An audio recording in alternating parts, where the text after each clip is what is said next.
সোনাক্ষী সিনহা একটা পডকাস্টে বলেছে যে সে যখনই স্যাড থাকতো তখনই নিজেকে হিল করতে ছবি আঁকা শুরু করত।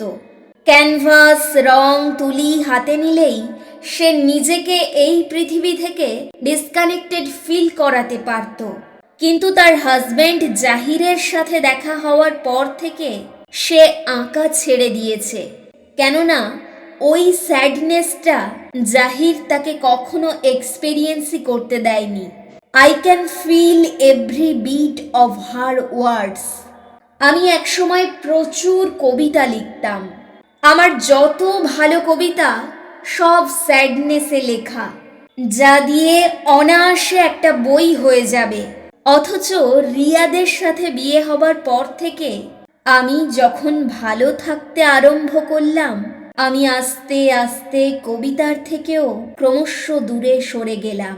এখন একটাও ভালো কবিতা লিখতে পারি না। কোথায় একটা শুনেছিলাম, দুঃখ ছেড়ে গেলে কবিতাও ছেড়ে যায়।